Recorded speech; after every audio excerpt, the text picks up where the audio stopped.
And we're live. Hey, hi everybody. I'm a little excited because for this one, we did something a little bit different. We're using new technology, so I had a lot of learning to do. But it allows me to bring guests and also to show you guys pictures. So, who best to ask to talk about this trip than someone who actually came on one of the previous trips? And let's invite Chris now. We'll add you to the video. There she is. Oh, I'll put you on the right instead. There you go. So, Chris joined the group for a trip to Peru in 2018. Is that right, Chris? That is correct. Okay, were you frozen there for a second? It was the most wonderful trip I did. So you're breaking up a little bit, Chris. You maybe turn your Wi-Fi on. Maybe am I? Yeah, you're breaking up. And it's okay. We'll let people give them a chance to sign on. And my Wi-Fi is on. Okay, good. So hopefully that works. So we're going to go through the trip to Peru that we're taking in November 2024. I'm bringing a group with me. So please, in the comments with this new technology, I don't know who's on and who's not. So please just say hi if you're on, and post your questions with in the comment bar. That is YouTube or Facebook. It's live at both ends. And as usual, if you need more, you can contact me at my website, and I'll post it again later. So let's get started. Yes.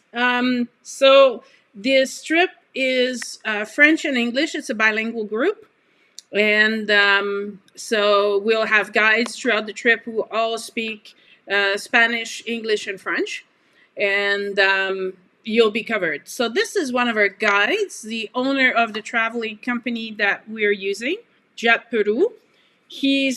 I've known him since 2006. Never had an issue, always books us the most wonderful trip, and knows what he's doing. So it's kind of nice. We're in good hands. So when we arrive in Peru, that's when we take care of you, right? So the flight to Lima is on your own. I'll be departing from Montreal, so unless you're departing from Montreal, we'll just wait for you at the airport. No worries. We'll pick you up at the airport, and we will take you to Miraflores. Miraflores is an area of Lima that is beautiful. It's got a lot of flowers, hence the name. And you get a welcome dinner. And this is Lima. Lima has a strong influence from the Spanish when they invaded. And so the architecture looks like old Spain. It's really, really, really nice. Another example is another building here. So after everybody's arrived, we're having our welcoming dinner, and they put on a show for us. We have the different dances all over Peru. The food is delicious. Would you remember, Chris, the show? Do you have anything to say about the show? It was awesome. The music just made you want to get up and dance too. And the costumes are very colorful. And so it was the best welcoming dinner. The best welcoming dinner. Well, there you are. And after we have this welcoming dinner, the next day we go off to the jungle. Now, that's a part you didn't really do in the trip, did you, Chris? You didn't go to the jungle, right?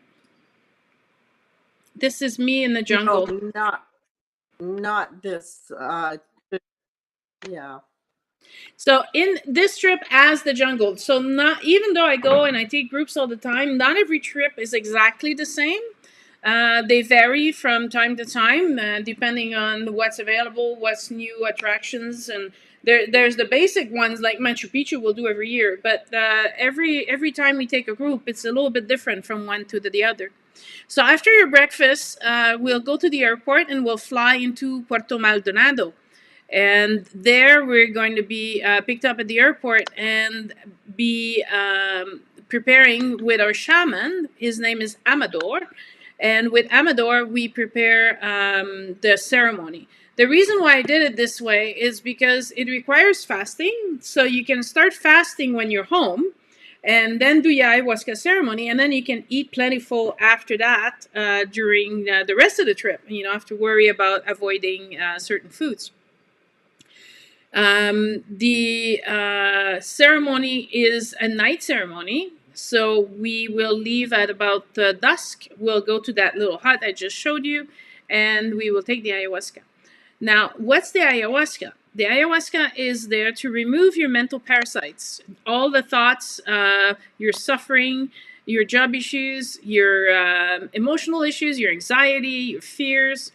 And when you take the ayahuasca, it's about a little shooter. So you just drink your little shooter, and then it kicks in. It's not a drug. A lot of people are concerned, are we doing drugs? No, we're not. We're doing ayahuasca under the supervision of a shaman. He's my mentor, so I became a shaman under him.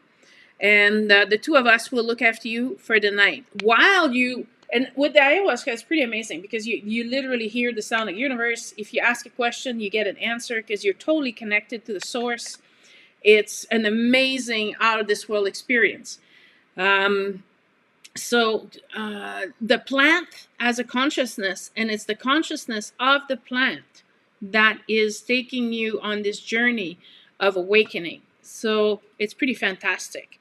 Now, the next day, we are going to take, sorry, I don't want to show this one yet. We're going to take the pirogue. It's a small medium-sized canoe that floats us down the Amazon River for about 25 minutes and takes us to our jungle lodge. And the jungle lodge, this is what it looks like. This is one of the typical bedroom. You're right. If you look at the back here, there is no there's no back wall because it's too hot. So the white things hanging above the bed is your netting. So we put the netting around the bed, and you sleep inside the bed. And then in the morning, the reason why there's no wall is to let the air circulate so it doesn't get hot, because there's no electricity in the jungle, right? So we will take you there. And while you're there in the jungle, you will go on different tours. Now, let me see. What do I have for the next picture? No, that's after the jungle.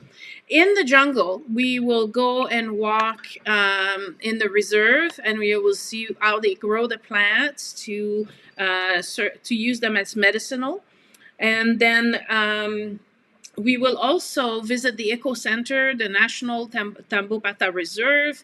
At dusk, we will have a nocturnal walk to the boat ride to go see animals that you can't see in the daytime and that are more adapted for nighttime. And the next day, we have the exploring walks in Sandoval Lake. We go to a bird reserve, and it's out of this world, the bird reserve, because everywhere you look, there's these birds. They're colorful. Some of them are small, some of them are big, but there's birds everywhere. It's really, really amazing. There's a canopy walkway that we're going to take to go explore different areas of the forest. And it's pretty unique and fantastic. So the group in 2018 didn't go to the jungle. So that would be new for them if they want to join us again. And then the next day we fly from the jungle, Puerto Maldonado, and we go to Lima, where we are going to get on a bus to go to Paracas. Paracas is a town on the sea, so sea levels, not high at all. And we will be traveling there and staying there for the night for our next day tour. And the next day tour, Chris, you were part of that.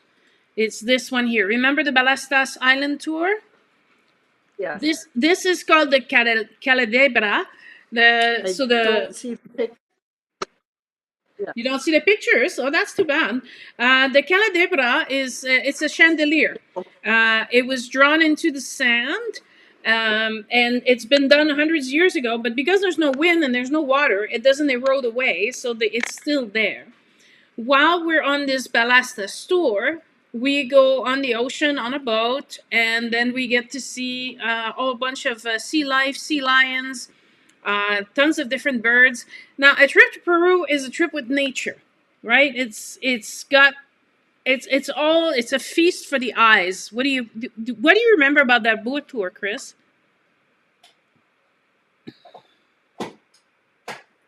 I just remember seeing the rocks jutting out of the water and all of the sea lions. We were pointing out where we were spotting them all. It was really cool.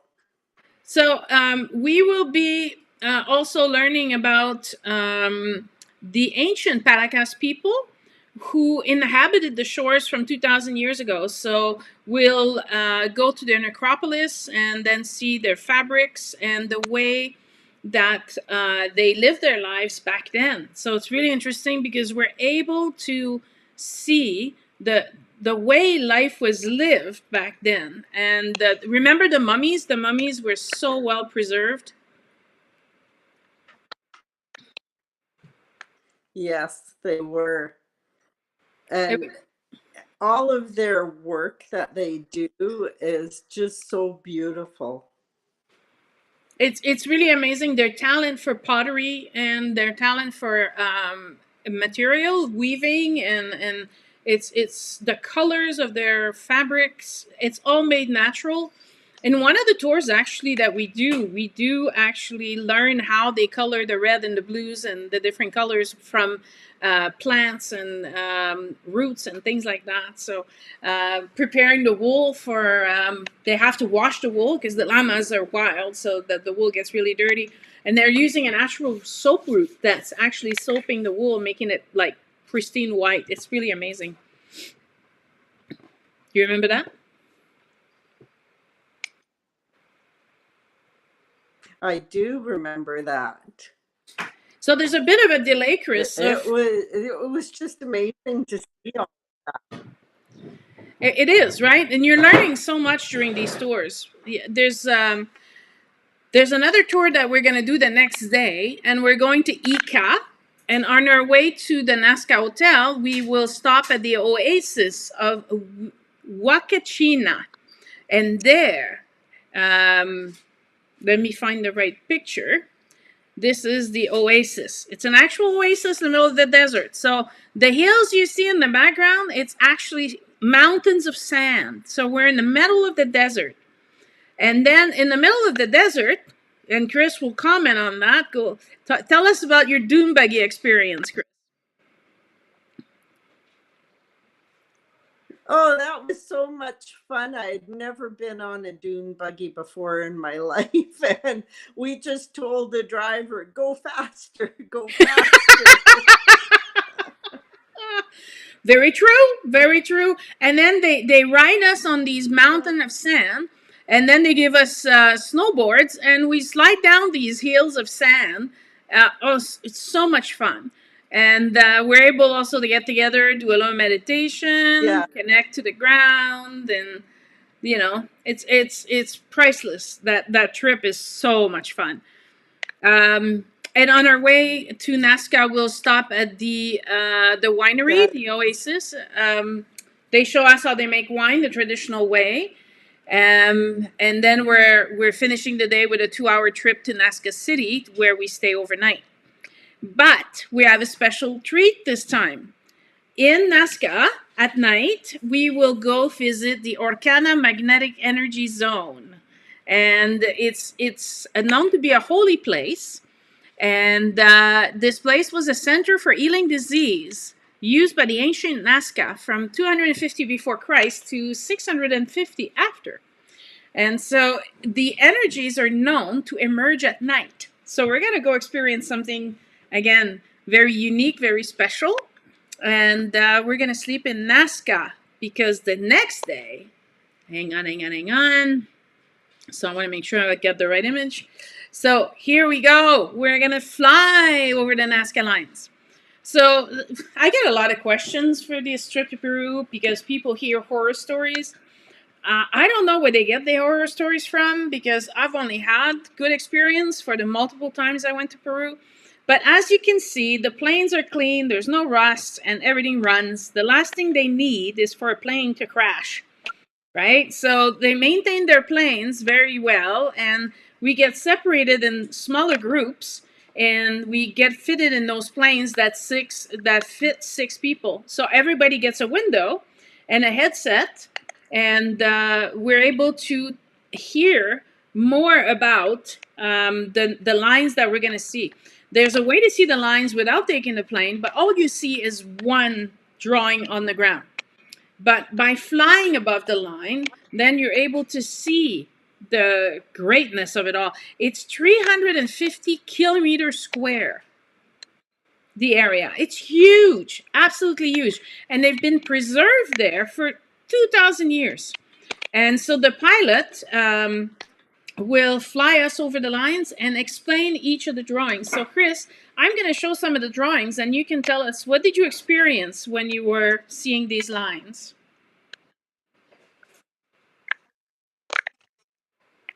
You're gonna have to tell me what it is you're showing because I can't see them.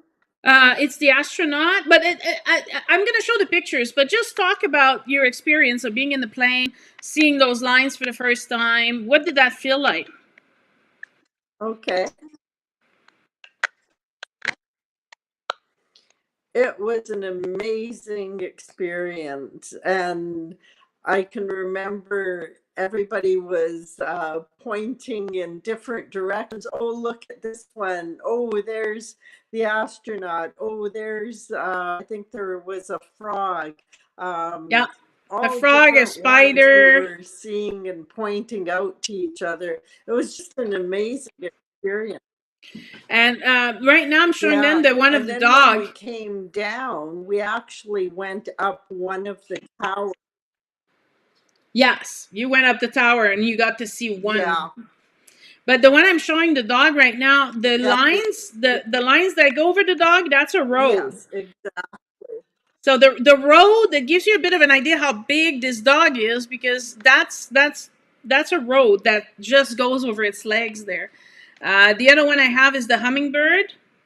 So these drawings, some of them are 3 times the size of a football field. So if you're not good with metrics, or you need your measurements in foot kind of thing, um, three footballs, 3 football fields to make one of these drawings. That's the biggest one. Yeah.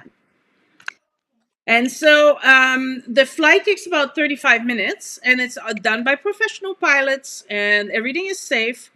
After that, if you brought donations, because what I encourage my people when they travel with me is to bring an old suitcase or luggage that you can leave behind and fill it with stuff that could be useful.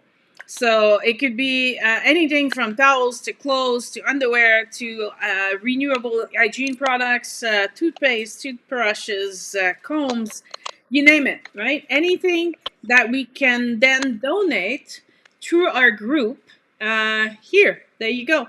And so we visit different families in Nazca, or all the families meet us in one location. And then we are able to give donations and lend a helping hand. Uh, this particular village that we were helping this time was razed to the ground by an earthquake. So they had nothing left. So anything was helpful.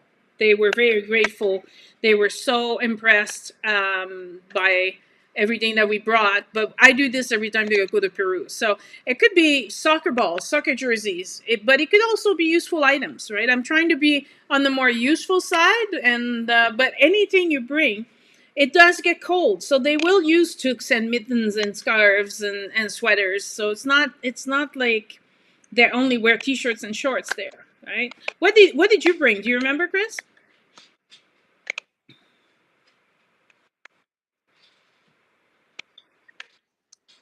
What did I bring? Oh, I can't remember now. I think it was paper. We brought paper and pencils for the kids, Yeah, we brought some coloring books. but We brought some pens. We and I brought think it was some of the like toothpaste. Yeah, so any kind of and if you're not sure, you can always, message Yeah, me and say, "Hey, what about this? Would this be helpful?" Right? We can organize. Once you sign up for the trip, we can communicate with each other, and I'll usually have one of these private meetings with all the groups, so everybody can introduce themselves before we take off, and go over the last minute questions and that kind of stuff. So after we leave Nazca, we go to Arequipa. Arequipa is the white city. It's a colonial city inspired from a lot of Spanish architecture. It's quite beautiful, breathtaking view of the volcanoes surrounding the city. And we will visit the terraces where the ancient Incas built irrigational fields. And we will see some monuments as the cathedral, the Plaza d'Armas, the Church of the Society of Jesus, and a cloister. And at the end, we will go visit the famous. Oh, yes, I forgot. By the way, we're going to see this well. These are aqueducts built in Nazca. Underneath this aqueduct, there's a river. And so, in order to protect the river so all the water won't evaporate, they build these huge aqueducts over on top of the river. And so you walk down this spiral, and at the bottom, there's just enough for you to put a jug to get some water. And there's our Arequipa tour. We have local guides who are going to take us to the different markets, explain the is different that where foods. we had? Sorry, Chris, say that again. Well, I was gonna say the wells. Was that where we had water blessings? Yes. Yeah, those are the wells. Yeah. So that was in Nazca. And then in Arequipa, I remember we did a city tour. We went to all these markets that they had. They had they gave us altitude sickness medication. It's kind of a perfume water that you put on yourself, so the smell triggers your brain to eliminate altitude sickness. And do you remember the big markets where we went and I had all the shopping? And it's too bad there's a Oh delay yeah, and they because had such beautiful stuff, and it was like dirt cheap.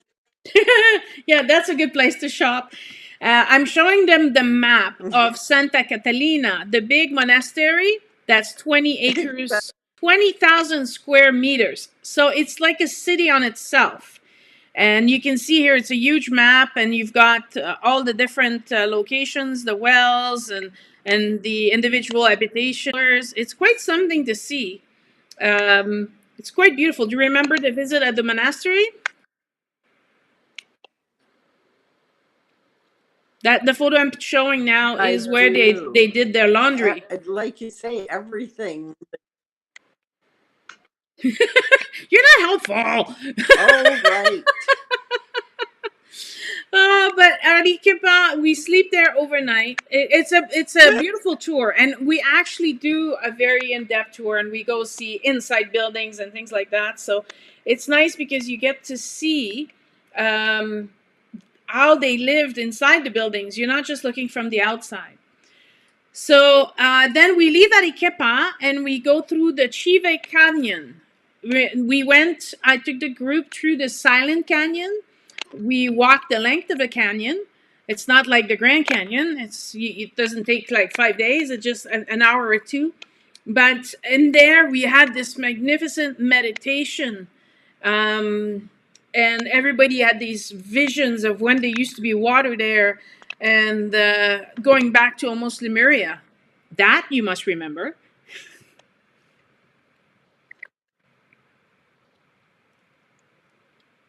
Yes, I do. And yeah, it was just an amazing feeling just being in there. in that canyon. Well, the energy were out of this world. And it wasn't a hard hike through there either. No, it was. There's just the one part where we went on our bums to get down, but other than that, it was pretty accessible. We will visit. We will go through Pampa. Then we'll see some small lagoons, some wetlands, because we're going up in altitude. So now we're leaving the desert behind, and we're changing to a completely different habitat. And when we reach the highest point, we will be at Chukuhura at 4,825 meters high. Along the way, we do stop, we do visit things, and we will get to our hotel about lunchtime, and then in the afternoon, we will go to the thermal waters. Do you remember the thermal waters, Chris? So those are like hot those springs. Were nice. Yeah, those are the hot springs, and they have different varying degrees of temperature, so you can select which pool you want to swim in. But it's all natural. The water is full of minerals and everything. And this is our lodging in the mountain. They're kind of like little mini houses, and each mini houses hosts 2 people. So it was really clean, really beautiful, and yeah, really, really liked it there. Then the next day, after swimming in those thermal waters, yes, it was. Yeah, it was so cute, and really cozy inside. The next day, we leave early because we're going to go to the Cruz del Condor, and we're stopping there to appreciate the majestic canyons. I'm showing them a picture of it. And the condors actually don't fly; they float on wind currents. So we wait there, and it's for sure you see condors because that's their trajectory to go where they find food. So they live in the mountains in the Coca Canyon, but then they float with the air currents all the way to the sea sometimes. So there we are able to appreciate the magnificent flights of the condors. On our way out to Puno, and we did see them. Yes, we did. We saw many. On our way out to Puno, we're going to stop and appreciate the pre-Inca terraces, the hanging tombs, and we'll eat in Chivay, and then we will head to Puno, because actually the way to the Coca Canyon is kind of out of our way, so we kind of do a loop to Coca Canyon, and then we track back to the road to Chivay, and then from there we head to Puno. Puno being the highest, I believe, highest altitude we will be at. So we have a magnificent drive, and we arrive in Puno later in the afternoon. Puno is the artistic city, the dancing city. There's always something going on outside, some kind of festival or other. So lots of dancing, a lot of costumes, lots of fun. But the next day, we're off again, and this time that's when we embark on Lake Titicaca. So on Lake Titicaca, we stop at the floating island. Oops, sorry, I gotta pick the right picture. There we go. We're at the floating islands, and we're able to go on the island and see it's on the lake. It's completely detached from the mainland, but it's completely built out of reeds. And these reeds are making their boats, their house, their beds, and they even eat it as a snack. And they will show us the inside of their house, and they do a lot of weaving there, so that's a nice place to buy some weaving. And what else? Following, so we're on the boat like for hours. So that's kind of our midway.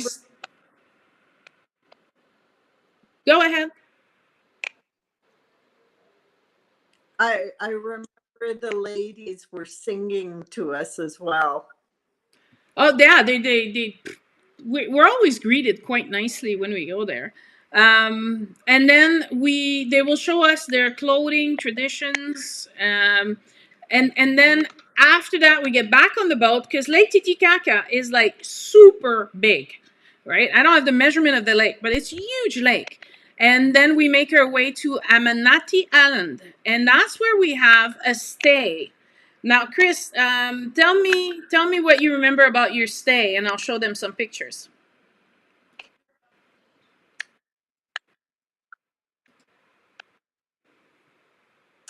The family we stayed with, and there were, I believe, three of us ladies that stayed there, or maybe it was four.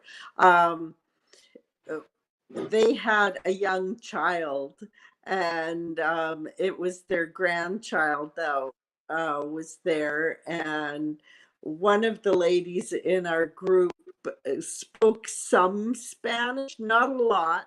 So she was able to communicate with them, and they were so generous to us. And they fed us, and it was wonderful just being immersed in their culture. And then, yeah, it was a wonderful time. Well, and what we do too before we leave Puno, we usually buy some gifts, rice and the things that they wouldn't normally buy, or that they have to take the boat and they can't really afford it. So we bring gifts for her stay. Yes, they get paid, but we're showing our appreciation for, because we're so welcome, right? The bedrooms that we sleep in are, we have full beds, blankets, everything is there for us. They don't have as good amenities as we do. So to them, it's important that we leave and we're happy. So they throw us a party, and they get us to wear their clothes, and we're able to dance the night away with their music, and they have a live band there, and everybody's dancing. They love life, and they give you this infectious love for life.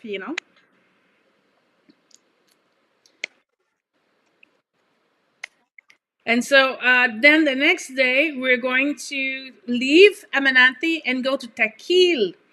Takil is a different island. Takil is a traditional island where they're doing a lot of weaving. The children start at 8 years old, spinning and weaving and knitting, and the women exclusively do yarns and fabrics. Everybody there is dressed traditionally. We have our lunch there on Takil, and we have a small walk throughout the island, and then we go back to the boat to head back to Puno City. Now, I would say that Takil is probably one of the toughest walk, right? What do you think, Chris? What do you remember about Takil?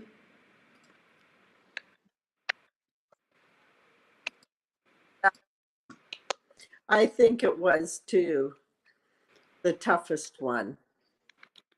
And because we're going up, the island is kind of it's not a flat island, so we have to go up. But we took our time, and that was okay. We made it to the top, right? And we had our lunch on this magnificent terrace, and the sun's bringing in. And someone in the French podcast was asking me, "What do you do if it rains? You wear a poncho? You wear your rain jacket?" I don't control the weather, but the only rain we had in 2018 was at night in Puno. Other than that, there was no rain. It was sunny the entire trip. So I try to pick the dates in November, because usually it's just before heavy rain season. So we're still getting the nice weather, but it's not super humid yet, and it's just a really, really nice time to go. And it's near the tourist season, so we get a bit better deal, and it's not as busy as a full tourist season, which is summertime. And then we Yeah. embark on our trip from Puno to Cusco through the And sunrise. I can't remember. Sorry, you cut out, Chris. You can't remember what? Sorry, I meant to ask, where was it that was? I can't remember where it was that we started to drink the coca tea. Arequipa. Arequipa is when we start chewing the leaves and drinking the tea, because that's when we start going up in altitude. Now, some other trips, if you look online, they'll fly you from Lima to Cusco. And that's extremely difficult because you go from sea level to like 15,000 feet in the air. It's really, really, really hard on the body.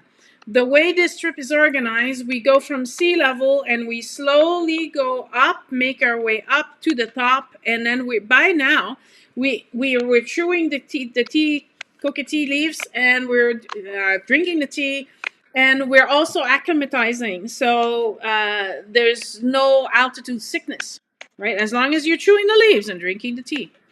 In the French podcast, they were asking me about drops and things and that. I've seen people actually take altitude medication and still get sick. But in my groups, everybody's drinking the tea and chewing the leaves, and no one's ever gotten sick. So we'll go with what the Romans do when you're in Rome. Just follow that. And so then on this trip to Puno de Cusco, it's during the day, so we get to have 5 stops along the way. We'll be at a museum, we'll stop at a buffet lunch restaurant, and then we're going to visit an archaeological complex and end with the chapel of the Andaluliyas. And so we're in the bus, we stop, we walk, we visit, we get back in the bus, we stop, we visit, you know. So at least it's not boring. However, the scenery along the route is magnificent, so you don't really get bored of just looking out the window, but we do get off and on the bus to arrive in Cusco, where we sleep. And then on day 15, now you see it's a busy trip. You don't get a lot of resting. This isn't a resting trip. It's really an adventure trip. On day 15, we go from Cusco to Maras and Morey. The one is right here, I think. Yes, those are the salt mines, they call it, and it's there's water trapped inside the mountain that has salt in it, like it's seawater. And so they let the water out of the mountain, and it goes into these round pools. And some are white because the water, the sun dries up the water, and they collect 3 levels of salt in these mines. They collect the first one, which is called the flower salt, which is salt for that you can eat, and the other one is the salt for the tenderizing the meat, and also gamey meat. It makes gamey meat really, really, really good. And the third salt they collect at the bottom of the pool is for medicinal purposes, to exfoliate and detoxify the body. And you can buy the salts there. That's one of the things that you can get at these. And then we go on to Morey. And Morey is the agricultural center where they teach us how the Incas were able to cultivate things from the jungle or from the sea level in highest mountains climate, based on the depthness of the holes they would do in the ground. And we get to travel this site. It's an archaeological agricultural center, and we get to learn all about how they were able to grow anything from all over Peru, even in high altitudes. And we get back to the hotel. Now, here the lunch is optional. It's not part of the tour, but it's a buffet style. So I'll talk about later how much money you should plan and prepare, kind of thing, for in general, how much money you should bring with you. Now I lost my bit. Where am I? No, I've done that one. Okay, am I here? Yeah.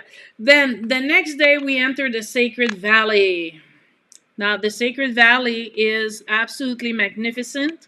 We drive and you see all these different agricultural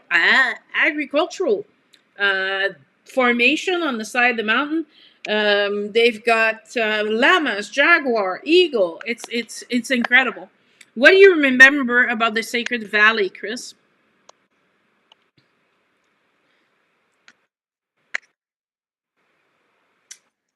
Not a lot, actually. I do remember as we're driving through seeing all of the llamas on like crowds of them uh, off to the side. And yeah, I don't remember a lot about the Sacred Valley, unfortunately. That's a good thing. I'm showing them Short pictures. memory. um, we will start in Pisac. Exactly. Pisac is the has the biggest market of everything you can imagine. So that's where you get your shopping on. You can buy carpets made of alpacas. You can buy tapestries. You can buy clothes. You can buy, oh my gosh, there's everything, everything, crystals, carvings. It's incredible. And as we make our way, Remember the sorry, what?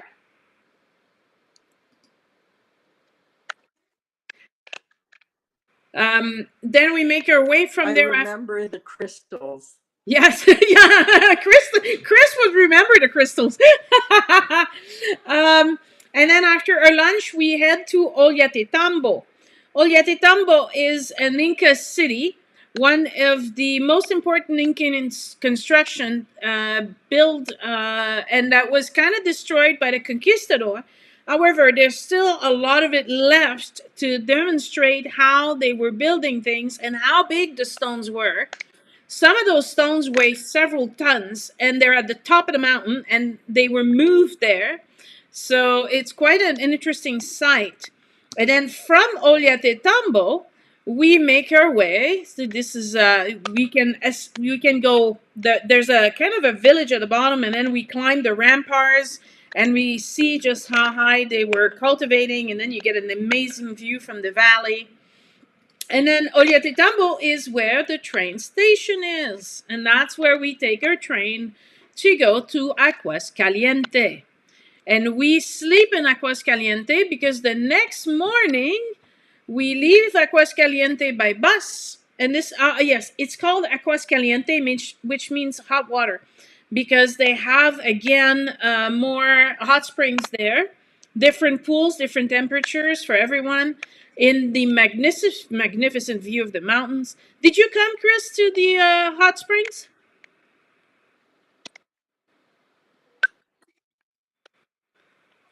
Yes, I did. The water are medicinal. They're full of minerals. So if you have aches and pains by this point, you go soak yourself in the hot water. It's kind of nice. And because the next morning we leave quite early to be the first one on the bus to go to Machu Picchu. Bienvenidos Machu Picchu. And Machu Picchu. and then we take the bus up the mountain. Now, some people are like, "Oh, you don't walk up the mountain?" No, no, I don't. Not with a group. It's out of the question. I did the Inca Trail. No. I did hike from Cusco to Machu Picchu. But this allows any person from any age and any kind of physical condition, relatively good, obviously. If you're on your dying bed, I wouldn't recommend it, to be able to just make it to Machu Picchu. So we hop on the bus, and there we are visiting the sites, and we're there for a 3-hour guided tour. There's a possibility here, an optional walk up the mountain, and that you have to let us know in advance if you're interested in doing that, because it's an extra $60 and it's not for everyone. You actually have to be solid on your feet and good at climbing. It took me 30 minutes. I think it would take the average person about an hour and a half. And obviously, if some other people are climbing up with me, I will walk at your pace. But if I go up alone, I take about, I don't know, 35 minutes to get up, and then I take a bunch of pictures, which is how we got the picture that you're looking at now. And then I do my mountain goat all the way down, and I join the group again. And then we conclude our visit to Cusco, and we get back on the train all the way to Cusco. Now, in Cusco, the next day, you have the optional tour of Humante Lake. Chris, what do you remember of Humante Lake? That's the one where we all got on horseback, and we went with the horses all the way to the lake, and then we had a shaman do a ceremony for us on the water. Do you remember that? Oh, that was so so amazing. Um, I mean, I haven't been on a horse in eons, but the horse ride up was good. They didn't race or anything. They just walked slowly up and kind of followed each other. And then once we got there, yeah, the shaman did that special ceremony for us. And that was, you know, very touching to have that. It was, because nobody else had what we got, and everybody's kind of looking at our group going, why are they getting something special? I'm like, because I'm special, that's why. Why is this one an optional tour? Because by then some people are tired, Exactly. and my sister wanted to prepare her luggage before leaving, and she needed a nap in the afternoon. She's like, I'm too tired, I'm gonna stay at the hotel for this one. So if you're interested in the Humante Lake tour, you let me know, and we'll make sure that you're able to go while you're there, because you don't fly back to Lima until later in the day. And so you have time to do the tour in the morning, and then you'll be transferred to the airport and go back to Lima. When you arrive in Lima, you will sleep there, and you will have your breakfast the next morning and taken on a tour of Miraflores, beautiful, beautiful part of Lima, and then head to the airport in time for your flight home. Now, I will continue talking if you decide that you want to join me and my son on the actual hike. We have a hike that we're doing to Chocoquirao. So instead of leaving from Cusco to go to Lima, you just stay in Cusco and we do a 4-day trek. Again, that was not offered back in 2018 or 2017. So this is something we added. It's not as hard as the Inca Trail. It's only 60 kilometers for 4 days. So really it's nothing. And I'll talk about that after. So now I'll go over what's included. A lot of the trips that you will find online for Peru will only have the basic included. They will not have all the tours. They will not have the dune buggies. They will not have the flight over Nazca. They will not have the day trips, day visits. None of those things are included. Those are all added costs. And most of those places figure that you should be booking those on your own time. And so a lot of the times these tours have to leave at 3 or 4 in the morning, or really early, like 5 in the morning. So if you're waiting until 9 o'clock to go book a tour, the only thing left, or the only option left for you, is a city tour, because everything's left the building. So because it's so hard to book these trips while you're there, that's why we include them in the tour. So you have all your transfer in and outs of all the airports. The touristic bus that takes you from one location to the other, or any of the activities. Your guided tour between Puno and Cusco. Your day trip to Chive to Puno with a guide. You have your domestic flights from Lima to Puerto Maldonado, and Puerto Maldonado back to Lima. Your flight from Cusco back to Lima. Your night trip to Nazca to Arequipa. Your 13 nights at the hotels. 3 stars, which in Peru, that's quite nice, right? Tell us about the hotels, Chris.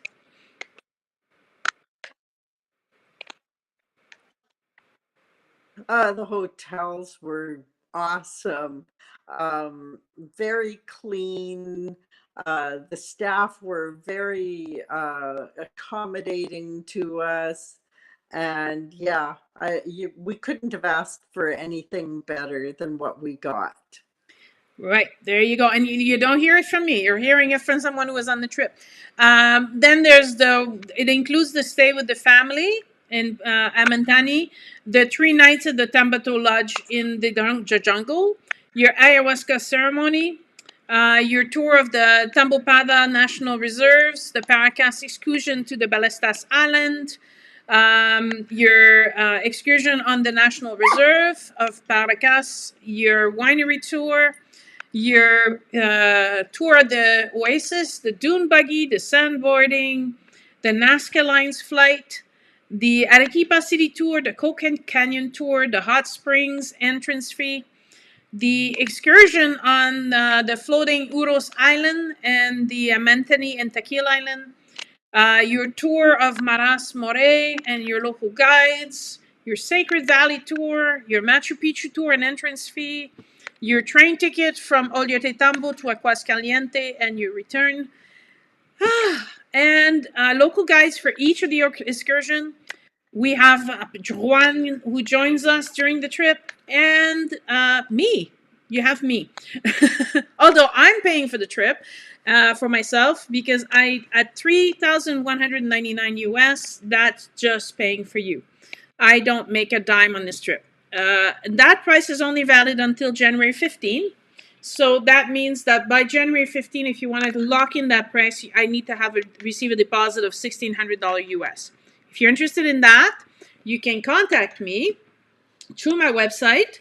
Either use the contact form or use the messenger link, or I don't know, give us a phone call and we'll give you all the information. And we will send you everything in writing as well. So this is on our first rodeo, as you can say. But after January 15, the price is 3,699 US because the price in January for the hotels and for certain things rise up. And so we don't have as good as a discount as we have now to lock it in now. So that's the reason why. So if you want to save some money, send us your deposit by January 15. The trip needs to be paid in full by April 15. I need to have all the monies in, so the money all goes to Peru so he needs to buy the train tickets in advance, he needs to buy the local pass in advance, he needs to book our flights in advance. And the longer we wait to book those things, the price go up, and that's why we need to raise the price if you don't book in early. So what's not included is your international flights from wherever you are to Lima. The 4-day trek to Chicoquirao, that's an extra additional fee. If you want to do the special hike in Machu Picchu, it's $60 US. If you, instead of doing Humante Lake, you want to do the Cusco tour, that's $40. The Humante Lake is $90 and Rainbow Mountain is $90. So those are the only thing not included. Everything else I mentioned is included. Some of the meals are included, but you should have per day around $15 to $25 US. So I recommend 25, and then that gives you a little bit of extra spending money. Because some of the places, especially those buffet, might be $20, and then you still have to have supper, but the other places will it's going to be $10 for lunch and $10 for dinner. So an average of 25 US a day for your meals. So you should at least come to Peru with $500 US. Yes, you can bring your credit cards, but you won't be able to use it anywhere. You can use your bank card and get money out. They have a Scotiabank debit machine there. So if you do banking with any banks in Canada or the States, whatever, you go to a Scotiabank and you can withdraw money. So that's an option. But you should have the cash. With you, they just function in cash over there. And it has to be $100 bills, US, to exchange the money in Peru. It's not worth exchanging money at anywhere at the airports. I will tell you where to exchange the money so you get the best exchange rates. But your $100 have to be nice, crisp, and there's no point in trying to tip them with dollar bills. They can't exchange them. The only thing the bank exchanges is $100. So you exchange in pesos, and then you pay them in pesos. Then, any questions? I don't see any question. The French group, a lot of questions. But Chris, overall, what was that trip for you?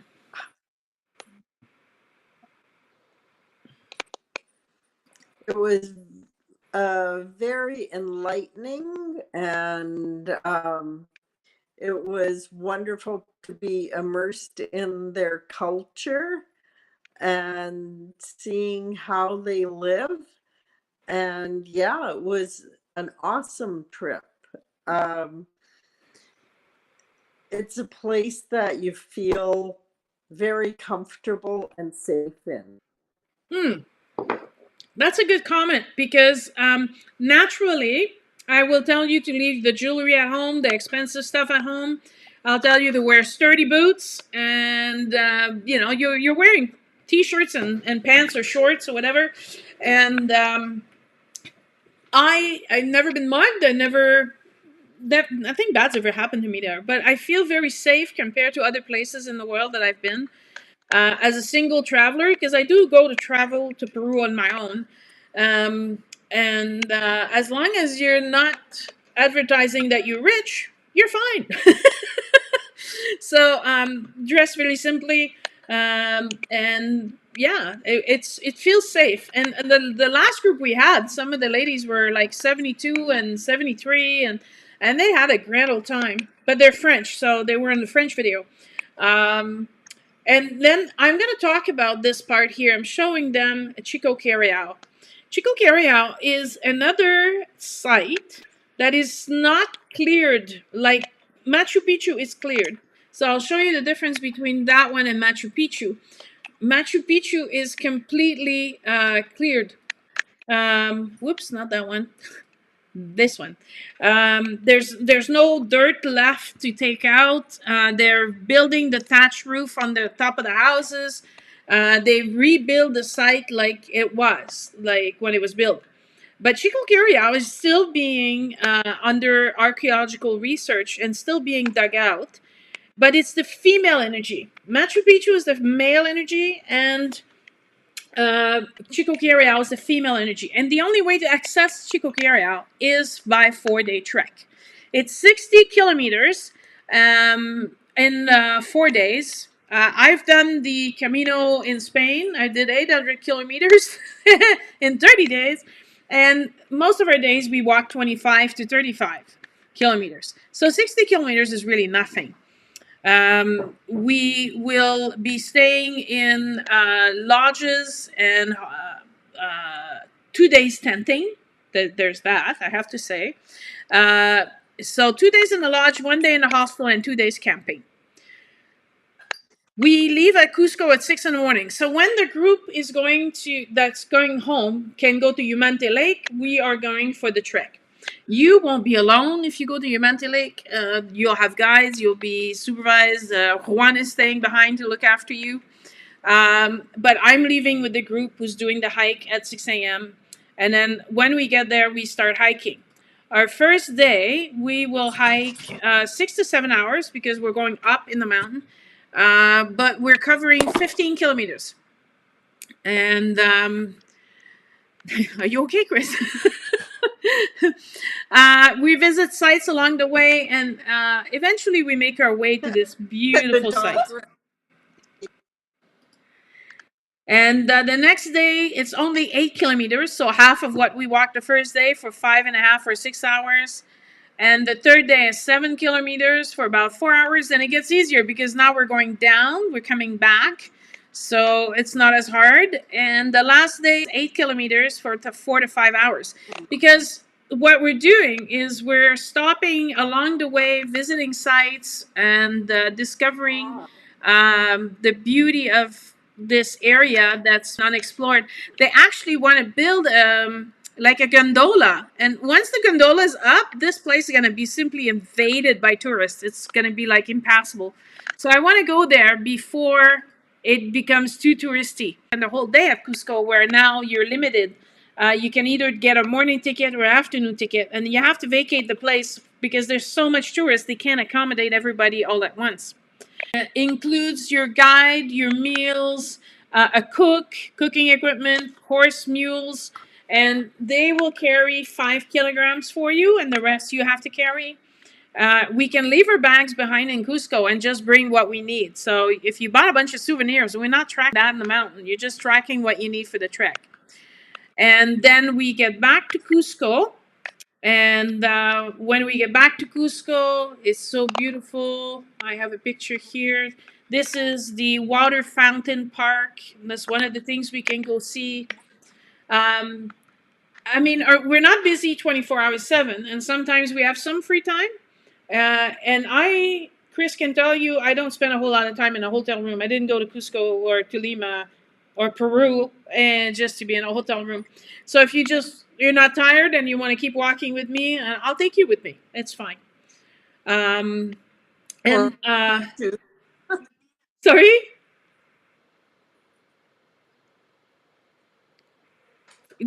I'm sorry, guys. The connection is bad. So I she keep. said, or Machu Picchu. Yeah, yeah. You're not going to stay at the bottom of the mountain.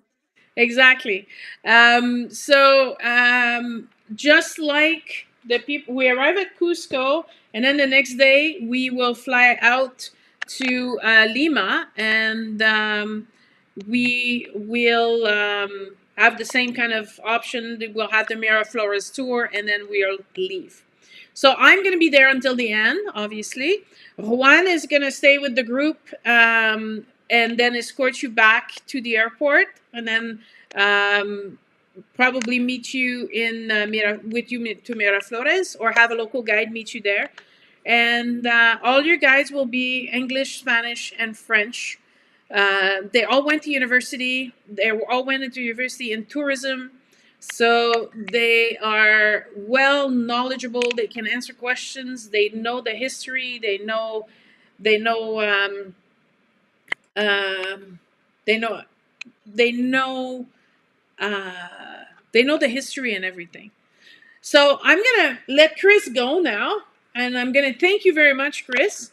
I'm gonna just talk about a few technicalities about the trips, but thank you for your testimony. Thank you for joining us. And if you have any questions, don't forget you contact us through the website at Messenger.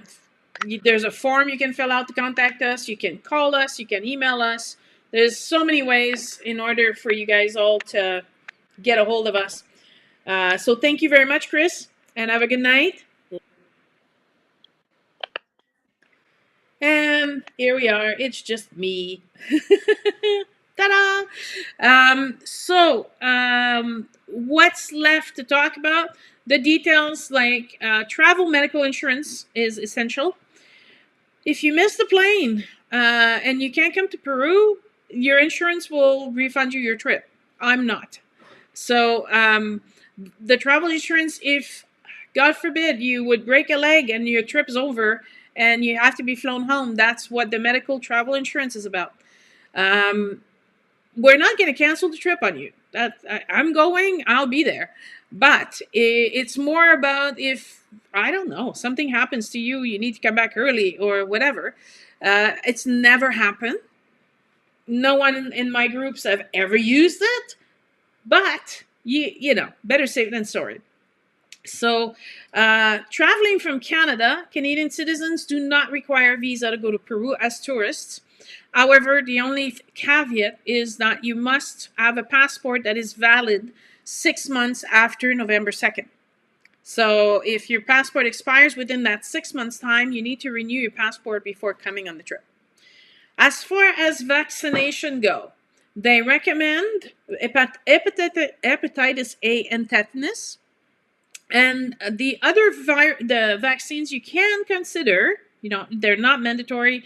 It's diphtheria, hepatitis B, rabies, typhoid, and yellow fever. So those are consideration, but they're not mandatory.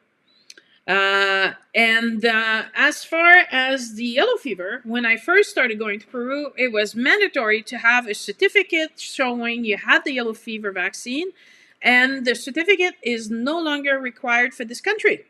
So there you go. If you don't believe in vaccines, you don't have to.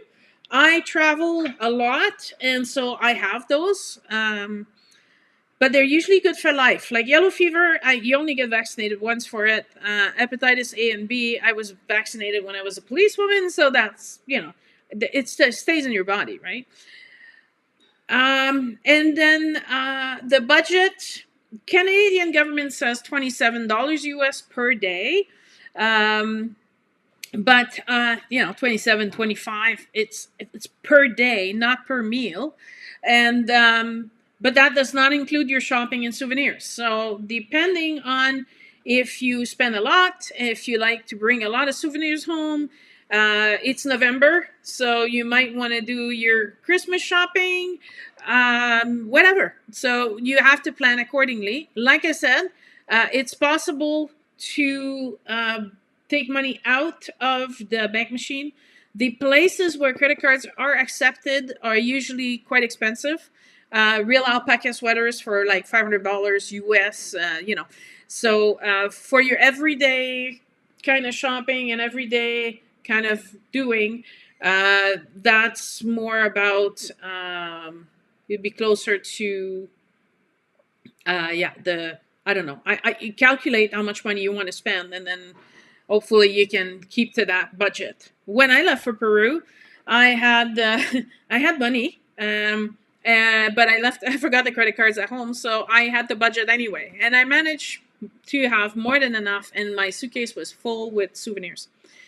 The reason why you can only have one suitcase when we leave Cusco is because it's a smaller plane, and it's it's not an international flight, and so to fly to Cusco to Lima, they usually only give you one luggage. If you want to bring two luggage, you can, but there might be an additional fee which is not covered by the trip that we book for you. So we are telling you ahead of time, from Cusco to Lima, you'll only be allowed one luggage and a carry-on. So put everything that's super heavy in your carry-on, and try not to pack your suitcase super full leaving, and leave some room for souvenirs. Or you learn to buy smaller souvenirs, either or. So I've answered all the questions, and I am done with this live podcast. It's a little shorter than usual. Usually they're 90 minutes, but this is more about the trip, and there wasn't a lot of questions. So I will let you go, bid you good night, and please don't hesitate to share with everyone that you think might be interested. That'd be awesome to just have more people. We're hoping to fill all the seats. We are taking 16 people to Peru. And what else can I say? Yeah, just contact us, and the money is transferred directly into the bank account. So it's pretty simple process, and we take care of you. If you're needing help to book the flights, don't book the flights until I say it's time to book the flights, so that I know when I'm leaving and landing, and we can coordinate to have most of the flights arrive either the same plane or close to the same time, so that I don't have to do 10 trips to the airport to go pick everybody individually. We already sold 6 seats. We still have 10. It's still early. But remember the deadline for January 15th to get the early bird pricing. There you go. So anything else, give us a shout. I hope you enjoyed this new way of us doing YouTubes. I apologize for the delay. I'm not sure why there was such a delay between Chris and I, but hopefully you enjoyed the pictures. Hopefully gave you a taste of what the trips look like when we travel to Peru. And we're looking forward to hearing from you. Lots of love. Talk to you later.